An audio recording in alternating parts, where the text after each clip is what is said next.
जय हिंद साथियों, कैसे हो। आज हम लोग यूपी बोर्ड का जो पेपर हुआ है उसका आज हम लोग आंसर की देखने वाले हैं। सब्जेक्ट है हिंदी। आज हम लोग हिंदी का आंसर की देखने वाले हैं और आप लोग हर एक विद्यार्थी अपने क्वेश्चन का जो आंसर मिलाते हुए चलेंगे और लास्ट में आप लोग बताएंगे आपका स्कोर कितना रहा। ये आप लोग कमेंट बॉक्स में बताएंगे। बाकी कक्षा 10 का आज हम लोग हिंदी का पेपर का आंसर की देखने वाले हैं और आपको बेहतरीन तरीके से हर एक प्रश्न का आंसर बताया जाएगा और आप लोग हर एक प्रश्न का आंसर जो है कमेंट बॉक्स में बताते रहेंगे अगर आपको आता है। बाकी लास्ट में जो है आपको अपना स्कोर बताना ही है। तो चलिए जो स्टार्ट करते हैं। सबसे पहले आप लोग जान लीजिए हिंदी का जो पेपर था उसमें समय कितना मिला था। तो यहाँ पर आप लोग देखेंगे जो समय था 3 घंटा 15 मिनट का था, यानी कि इस बीच में जो है आपको अपना पेपर सॉल्व करना था।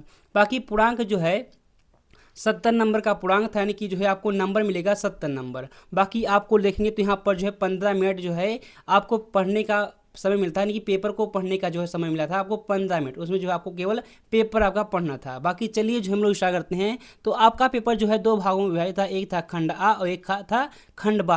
तो चलिए जो हम लोग खंड आ से स्टार्ट करते हैं और बेहतरीन तरीके से हर एक क्वेश्चन का आंसर समझते हुए चलेंगे। तो यहाँ पर अगर आप लोग देखेंगे तो क्वेश्चन नंबर 1 में आपसे पूछ रहा है ध्रुव स्वामिनी नाटक के लेखक हैं। बताएंगे आप लोग कौन भाई। ध्रुव स्वामिनी नाटक के लेखक जो है आप लोग बताएंगे ऑप्शन बी हो जाएगा जयशंकर प्रसाद। यानी कि अगर आप लोग आंसर बी वहां पर लगाकर आए थे तो आपका बिल्कुल सही आंसर था। बाकी यहाँ पर देखेंगे क्वेश्चन नंबर 2 है और इसका आंसर क्या है। तो लिखा गया प्रेमचंद का विशेष महत्व किस रूप में है। बताएंगे तो उपन्यासकार थे ना, बिल्कुल हो जाएगा उपन्यासकार थे। यानी कि आंसर यहाँ पर तो हो जाएगा ए सही आंसर। तो इन सबको आप लोग अपना आंसर मिलाते हुए चलेंगे। बाकी यहाँ पर जो है क्या है आंसर जो है हो जाएगा 2 का ए बिल्कुल सही आंसर। अब देखिए क्वेश्चन नंबर 3 क्या कह रहा है, इसका भी आंसर हम लोग देख लेते हैं। तो लिखा गया रानी केतकी की कहानी के लेखक हैं। बताएंगे आप लोग तो कौन है भाई। रानी केतकी की कहानी ईशान लाखा हो जाएंगे, बिल्कुल सही आंसर। यानी कि आंसर जो हो जाएगा आपका सी बिल्कुल सही आंसर हो जाएगा। तो ऐसे आपको हर एक प्रश्न का आंसर बताते हुए चलना है। बाकी क्वेश्चन नंबर 4 देखिए यहाँ पर कह रहा है निम्नलिखित में से गद्य की एक विधा नहीं है। बताएंगे आप लोग गद्य की जो है कौन एक विधा नहीं है। तो देखेंगे नाटक तो है भाई, एकांकिकी भी है तो ये गलत हो जाएगा, उपन्यास तो बिल्कुल है, यानी कि आंसर हो जाएगा आपका ए बिल्कुल सही आंसर। तो ऐसे आपको हर एक प्रश्न का आंसर देखना है और याद करते हुए चलना है। बाकी पेपर में तो आप लोग लगाकर नहीं आए, कोई दिक्कत नहीं होगी। बाकी लास्ट में जो है आप लोग बताएंगे आपका एमसीक्यू में जो है 20 में से स्कोर कितना रहा, आप लोग जो है कमेंट करके बताएंगे। बाकी 4 नंबर क्वेश्चन हो चुका। अब चलिए देखते हैं क्वेश्चन नंबर 5वां क्या है। तो क्वेश्चन नंबर 5वां भी आपके सामने ही आ चुका है। बताएंगे इसका आंसर आप लोगों ने एग्जाम में क्या लगाया था। तो यहाँ पर क्वेश्चन नंबर 5 कह रहा है परीक्षा गुरु उपन्यास के लेखक हैं। बताएंगे भाई कौन है। तो यहाँ पर यशपाल तो बिल्कुल नहीं हो जाएंगे, राजेंद्र प्रसाद भी नहीं है, सी लाल शुक्ल भी नहीं है, लाला सी निवास दास बिल्कुल सही हो जाएगा। यानी कि आंसर हो जाएगा आपका डी सही आंसर। अगर आप लोग यहाँ पर डी आंसर लगा के आए थे तो आपका बिल्कुल सही आंसर है। अब देखिए क्वेश्चन नंबर 6 क्या कह रहा है रामचंद्रिका के रचनाकार हैं। बताएंगे आप लोग रामचंद्रिका के रचनाकार कौन है। देव है बिल्कुल नहीं है, भूषण भी नहीं होंगे, केशव दास बिल्कुल आपका आंसर से हो जाएगा। यानी कि आंसर हो जाएगा बी आपका बिल्कुल सही आंसर। अब देखिए अगला प्रश्न क्या है। तो अगला प्रश्न यहाँ पर है क्वेश्चन नंबर 7 और इसका आंसर मैं कह रहा हूँ ना 90% लोग गलत करके आए होंगे। क्वेश्चन नंबर 7 का जो है आंसर आप लोग गलत हो सकता है करके आए होंगे, क्योंकि बहुत से ऐसे क्या करते हैं तार सप्तक देखिए तुम तो लगा दें 4 हो जाएगा, लेकिन गलत हो जाएगा भाई। तो यहाँ पर क्या कहा गया, देखो कहा गया तार सप्तक में कितने कवियों की रचनाएं संकलित हैं। तो पूछा गया तो 7 हो जाएगा ना, बिल्कुल हो जाएगा 7 हो जाएगा बिल्कुल सही आंसर। यानी कि आंसर बी होगा यहाँ पर। अगर आप लोग ए लगा कर आए थे तो आपका बिल्कुल गलत आंसर था। आंसर यहाँ पर जो है बी है 7 जो है बिल्कुल सही आंसर हो जाएगा। तो ऐसे आपको लास्ट तक मैंने कहा था कि है तक आप लोग क्वेश्चन का आंसर पढ़ेंगे, क्वेश्चन पढ़ेंगे तभी आप लोग अपना आंसर टिक करेंगे।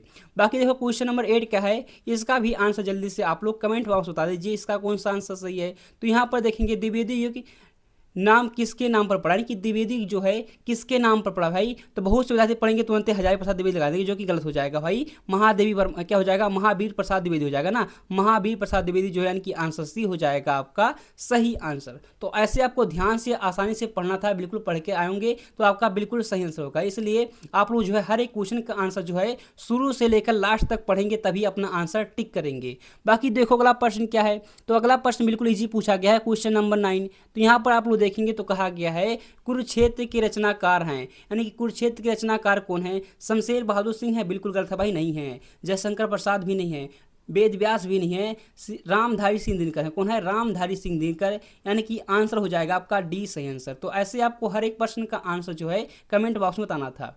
बाकी अगर आपके पास देखिए कोड जो हमारा ये है, कोड क्या है 108 BA है ना। अगर आपके पास कोई दूसरे पेपर का कोड है तो आप लोग जो है कमेंट बॉक्स में बता देंगे, मैं वहाँ से बता दूँ कि कहाँ पर भेजना है आपको, ठीक है। तो अपना पेपर आप लोग कमेंट बॉक्स में भेज सकते हैं, बाकी मैं बताऊंगा कहाँ से भेजना है, आप लोग कमेंट कर दीजिएगा, ठीक है। बाकी देखो अगला प्रश्न क्या है, तो अगला प्रश्न आएगा आपके सामने क्या है, क्वेश्चन नंबर 10। तो क्वेश्चन नंबर 10 भी आपके सामने आ चुका है। इसका भी चलिए हम लोग आंसर जान लेते हैं, इसका कौन सा सही आंसर है। तो यहाँ पर लिखा है बिहारी ने किस भाषा में कब रचना की है। बताएंगे बिहारी ने जो है किस भाषा में जो है काव्य की रचना की है। ब्रज भाषा, तो बिल्कुल बताएंगे क्या हो जाएगा, खड़ी बोली तो नहीं होगा, अवधि भी नहीं होगा, भोजपुरी कहाँ से हो जाएगा भाई, आपसे हो जाएगा ब्रज भाषा। किस भाषा में? ब्रज भाषा में। इसका भी आंसर जो है मुझे लगता है कि 80% लोग जो है गलत करके आए होंगे, लगा दिए होंगे अवधि, जो कि बिल्कुल गलत है भाई। आंसर हो जाएगा ए, क्या है, ब्रज भाषा जो है बिल्कुल आपका सही आंसर हो जाएगा। अब देखिए क्वेश्चन नंबर 11 जो कह रहा है, यहाँ पर देखेंगे हास रस का स्थायी भाव पूछा गया आपसे। हास रस का स्थायी भाव क्या है? तो क्रोध है, बिल्कुल भाई गलत हो जाएगा। क्रोध कहाँ से है? भय भी नहीं है, रति भी नहीं है, ये तो श्रृंगार रस का ना हास से हो जाएगा, बिल्कुल जो है देखेंगे तो हास से हो जाएगा, यानी कि आंसर डी हो जाएगा आपका सही आंसर।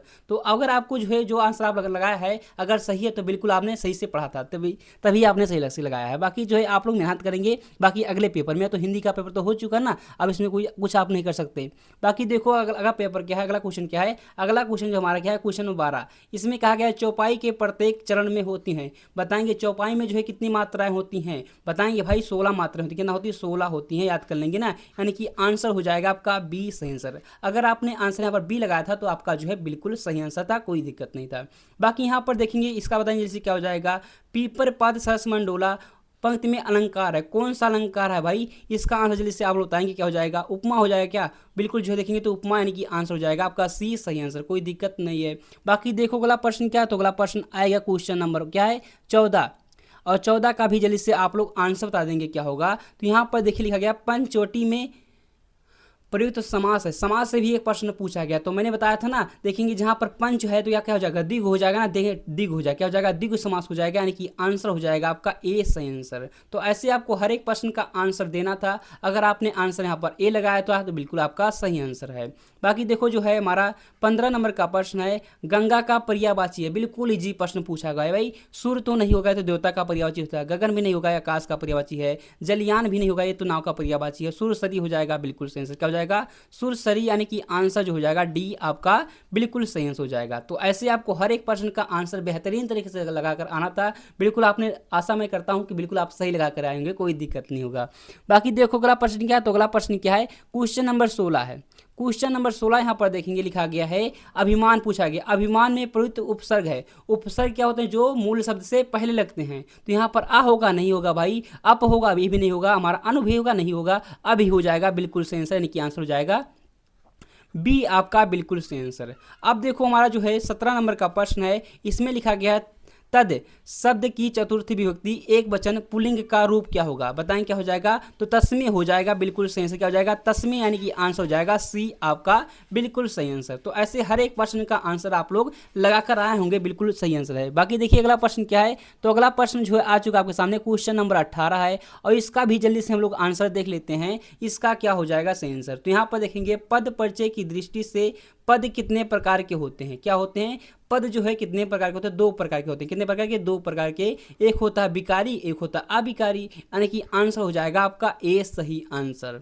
बाकी देखो अगला प्रश्न क्या, तो अगला प्रश्न जो है 19 नंबर का प्रश्न है, कीर्तनवाच्य में प्रधानता होती है। तो मैंने आपको बताया था कीर्तनवाच्य में जो है किसकी प्रधानता होती है, तो कीर्तनवाच्य में जो है किसकी, कर्ता की प्रधानता होती है, बिल्कुल हो जाएगा, यानी कि आंसर हो जाएगा बी आपका सही आंसर। बाकी क्रमवाच्य में जो है क्रम की प्रधानता होती है, भाववाच्य में भाव की प्रधानता होती है। तो ऐसे आपको याद करना था। बाकी 20 नंबर का प्रश्न देखते हैं क्या है, तो क्वेश्चन 20 MCQ का लास्ट प्रश्न है। तो यहाँ पर आप लोग देखेंगे लिखा गया है भाषा की सबसे छोटी इकाई होती है। तो क्या होती है? शब्द तो नहीं होती भाई, पद भी नहीं होती, तो बड़े होते हैं। वाक्य होते क्या? वाक्य भी होते हैं, अक्षर होते हैं, जिसे हम लोग वर्ण भी कहते हैं, यानी कि आंसर क्या हो जाएगा, आंसर आपका हो जाएगा डी सही आंसर। अब जल्दी से प्यारे बच्चे आप लोग बताएंगे कि आपका स्कोर कितना रहा, 20 में से जो है आपने कितना जो है क्वेश्चन सही किया है, आप लोग जल्दी से कमेंट बॉक्स में बता सकते हैं। बाकी अगर आपके पास कोई दूसरा सेट का पेपर है तो आप लोग जो है टेलीग्राम पर मैसेज कर देंगे, वहाँ से मैं आपको बता दूंगा कहाँ पर जो है सेंड करना आपको पेपर, और आप अपना अपना पेपर सेंड कर देंगे तो हम आपका भी पेपर सॉल्व करा देंगे, कोई दिक्कत नहीं होगी। बाकी अब खंड बा आ चुका, अब खंड बा देख लीजिए। तो यहाँ पर खंड बा देखेंगे तो यहाँ पर जो है अब यहाँ से जो है क्या हुआ, आपको लिखने वाला है। ये तो OMR शीट पर भरना था। बाकी अब यहाँ पर देखेंगे कैसे आपको करना था। तो यहाँ पर बच्चे दिया गया है, देखेंगे क्वेश्चन नंबर 1 में निम्नलिखित गद्यांश पर आधारित 3 प्रश्न के उत्तर दीजिए, यानी कि 3 प्रश्न का जो है आपको उत्तर देना है। अब देखिए यहाँ पर एक गद्यांश यहाँ से लेकर यहाँ तक लिखा गया है।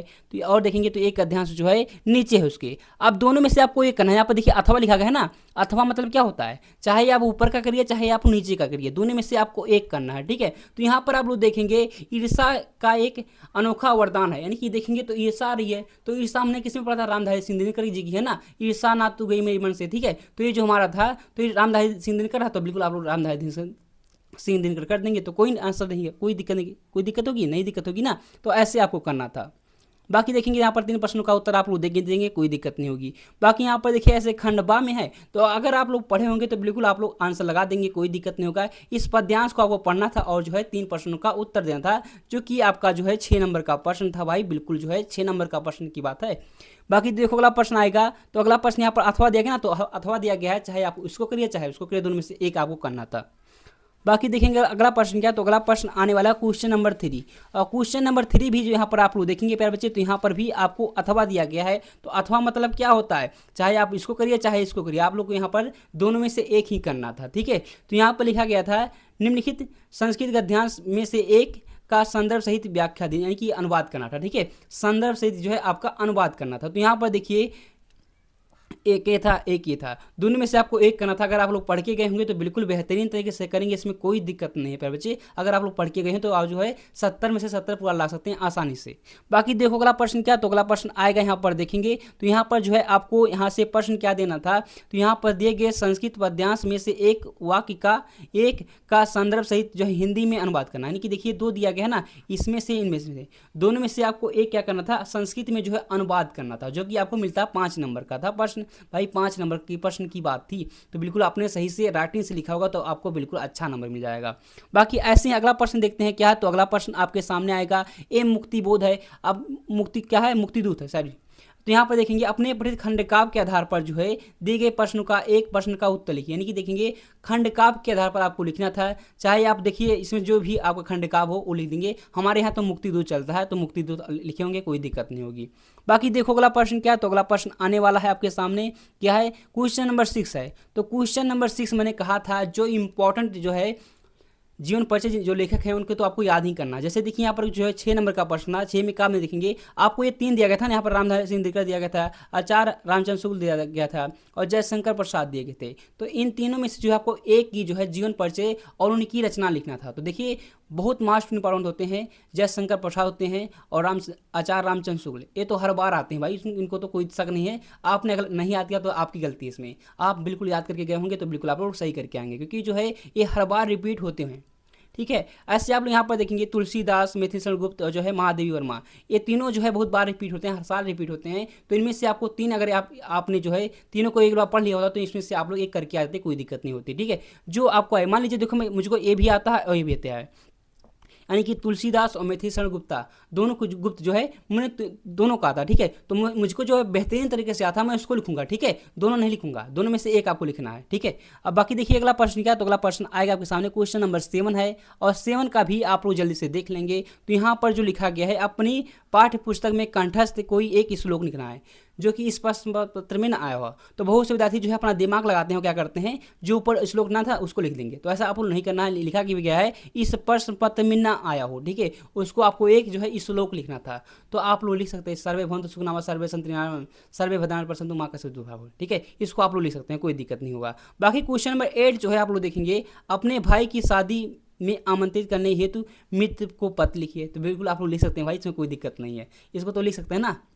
बाकी यहाँ पर देखिए 2 दिन का अवकाश हेतु प्रधानाचार्य का पत्र लिखना था, तो इसको भी आप लोग लिख देंगे, कोई दिक्कत नहीं होगी, क्योंकि ऐसे प्रश्न आते रहते हैं। बाकी यहाँ पर देखिए क्वेश्चन नंबर 9 है किन्हीं 2 प्रश्नों का जो है उत्तर संस्कृत में लिखना है। तो इसको आप लोग लिख सकते हैं ना, इसको तो आप लोग दो ही लिखना है। 4 दिया गया, 4 में से 2 लिखना है, क्या चाहिए भाई 50% की बात है, यानी कि आधा आधा है, मैंने कि 4 में से 2 लिखना है तो लिख सकते हैं, कोई दिक्कत नहीं, याद करोगे तो लिख पाएंगे।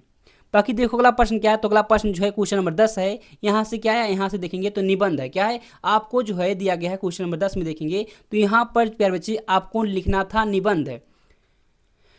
निम्नलिखित विषयों पर एक में से किसी विषय में निबंध लिखिए, यानी कि चाहे साहित्य और समाज पर लिखिए, स्वच्छ भारत अभियान लिखिए, चाहे आप लोग यहाँ पर लिखते ना नारी शक्तिकरण, तो बिल्कुल आपको अच्छा खासा नंबर मिलता है। ठीक है, इस पर आपको लिखना चाहिए था मेरे हिसाब से। जो है अगर आप लोग इस पर लिखते, चाहे जो है क्वेश्चन नंबर 2 जो दिया गया यहाँ पर देखेंगे स्वच्छ भारत अभियान, इस पर लिखते तो आपको बेहतरीन नंबर मिलता है। ठीक है, तो यहाँ पर आपका पेपर समाप्त होता है। आप लोग बताएंगे कि आपका स्कोर कितना जा सकता है, कि हिंदी में जो है आप लोग कितना नंबर ला सकते हैं 70 में से जो है आपका स्कोर कितना हो सकता है, क्योंकि जो है हर एक विद्यार्थी को पता चल जाता है पेपर देने से कि हमारा नंबर कितना आएगा कितना नहीं आएगा। ठीक है, तो आप लोग कमेंट बॉक्स में बताएंगे। बाकी अगर आपके पास कोई दूसरा सेट है तो आप लोग जो है कमेंट बॉक्स में कह देंगे कि हमारा दूसरा सेट है, तो उसको मैं कहूँगा यहाँ पर भेज दीजिए, तो आप लोग बिल्कुल भेज देंगे, तो आपका जो है आपको सॉल्व करा दिया जाएगा। ठीक है, बाकी मिलते हैं अगले क्लास में, तब तक के लिए जय हिंद जय भारत।